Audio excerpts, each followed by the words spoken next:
Hi, everybody. Welcome to our brief lecture on understanding the oral language development of emergent bilinguals.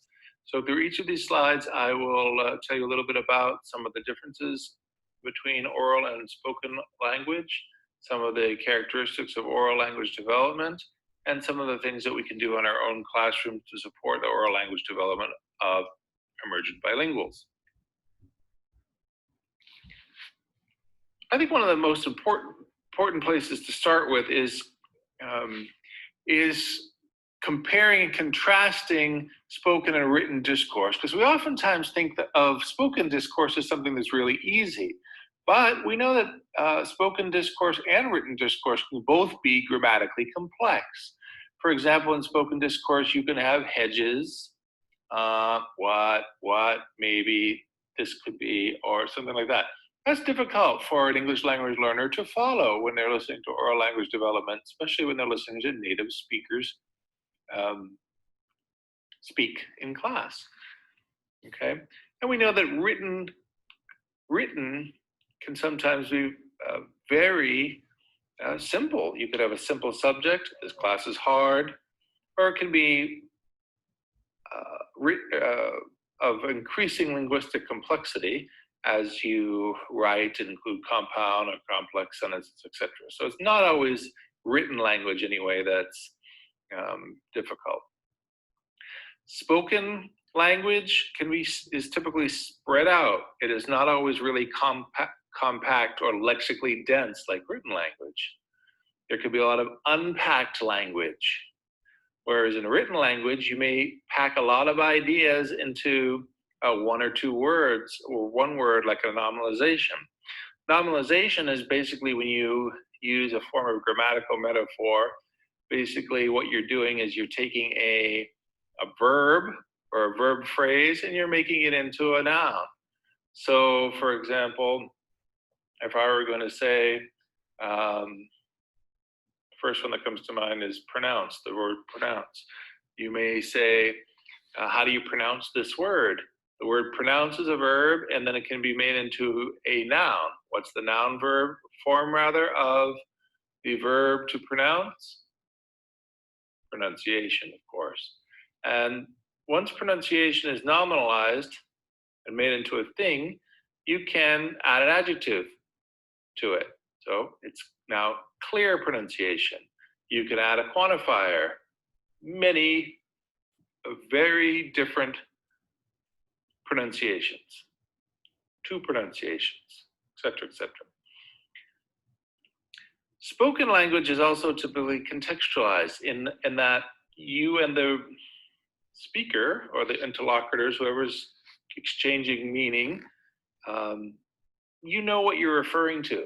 For example, if you're face-to-face and you're in the classroom and somebody said, here, you could borrow it, well, you would both probably looking at a shared object and you'd know exactly what you were talking about.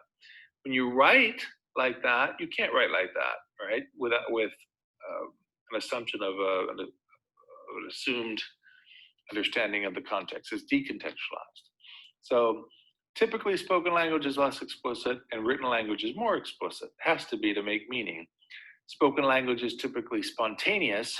We're not, unless it's, we're in a situation where we have to be very, very careful about our words. It usually comes out what we're thinking rather than being well planned out, as good writing typically is.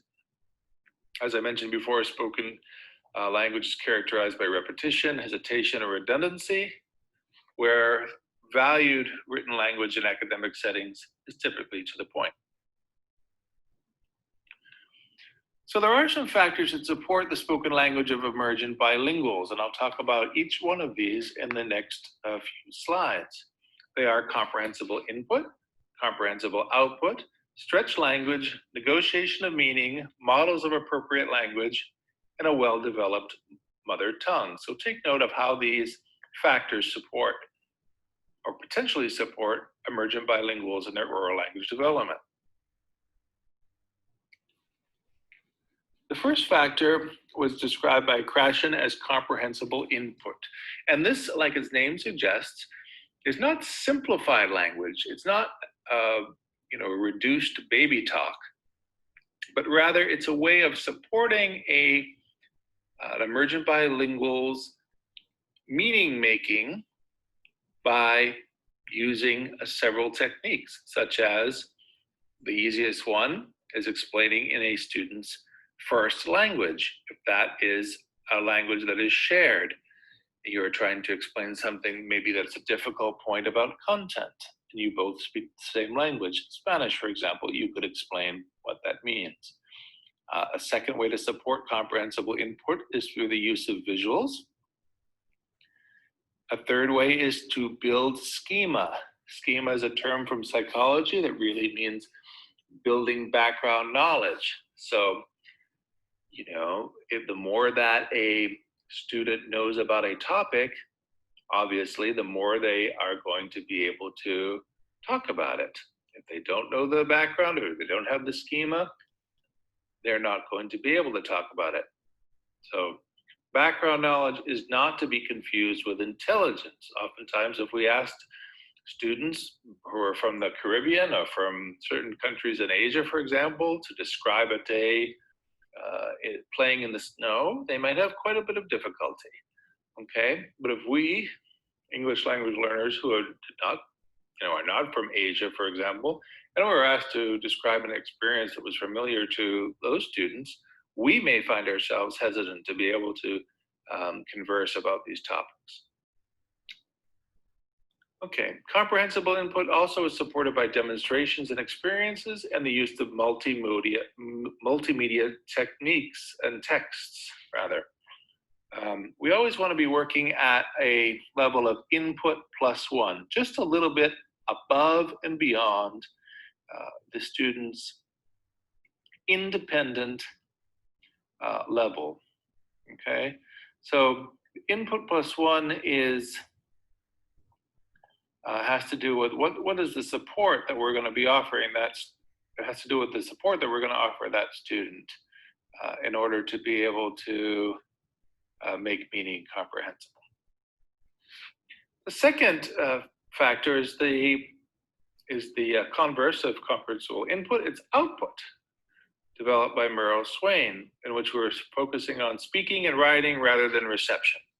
And we want to think about some ways that we can support comprehensible output. We could have things like language frames, sentence starters, or you could have activities where you have problem-solving dialogue, where the kids have to work together to be able to, as the name suggests, solve a problem together.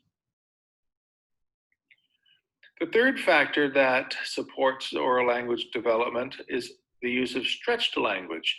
And this is where we're pushing students to operate at an outer boundaries of what Vygotsky termed as the zone of proximal development.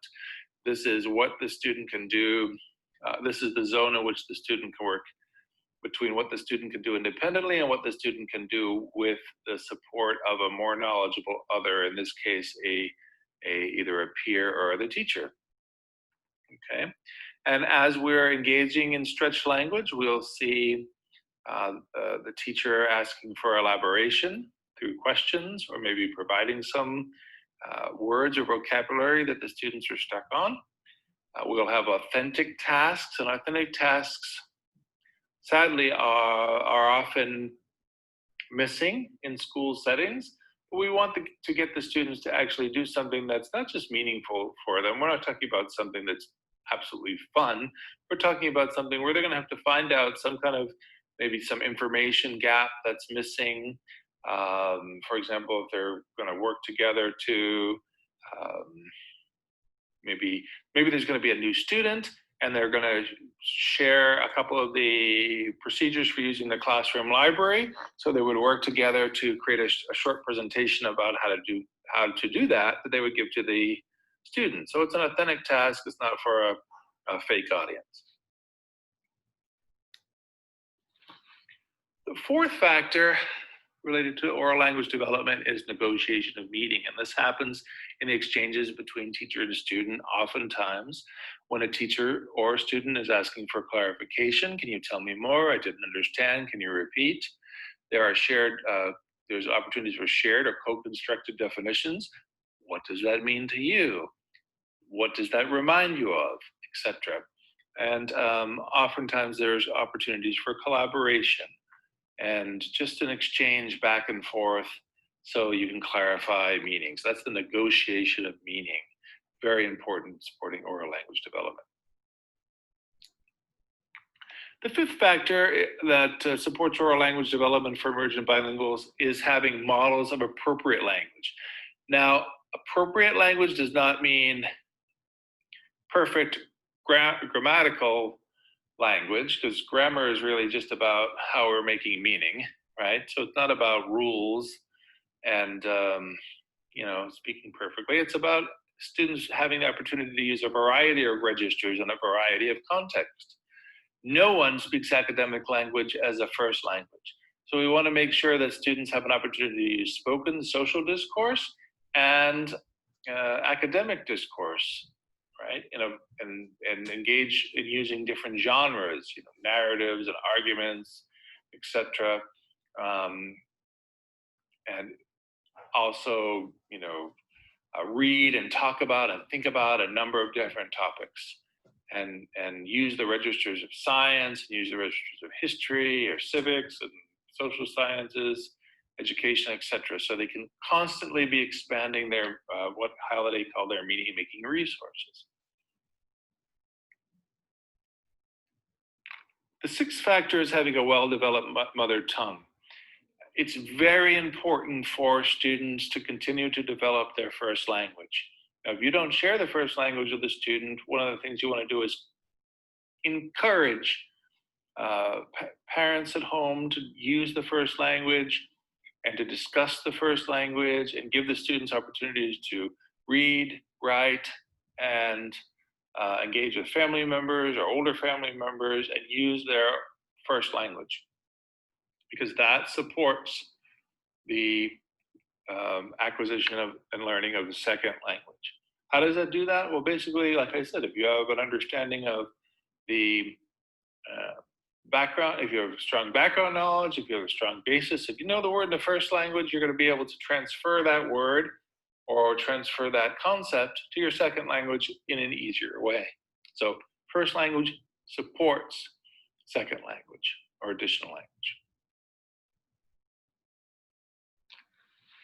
Okay. Just to wrap it up, when you're designing oral language development activities for your students, there is some criteria to keep in mind. You always want to make sure that there's a real need to talk. Don't fake it. You want to think about how to make an authentic purpose, and I mentioned that in the last slide. Give them a real reason to be invested in using language. You want to make sure that the task is embedded in whatever topic that you're talking about. We're talking about oral language development. If I gave you an activity having to do with studying Russian history, you'd be like, what? What's going on? So it's the same way with our English language learners. We want to make sure that the topics and the themes kind of remain aligned. The task needs to be cognitively demanding. If it's too easy, it's boring. If it's too hard, you also lose them. So that's part of the art of teaching and what you know about where the students are linguistically from looking at things like oral language proficiency standards, etc. Everybody's got to have a role and everybody needs to participate. There should be an information gap in which everybody you could jigsawing some ideas, putting them together. You could think about, if you're going to study a particular animal, somebody could study their habitat in science, somebody could study their habitat, somebody could study their lifespan, somebody could study what they eat, et cetera. Do some research together and then bring it back to the whole group and share what they had learned. So there's a general information gap. And of course, each of these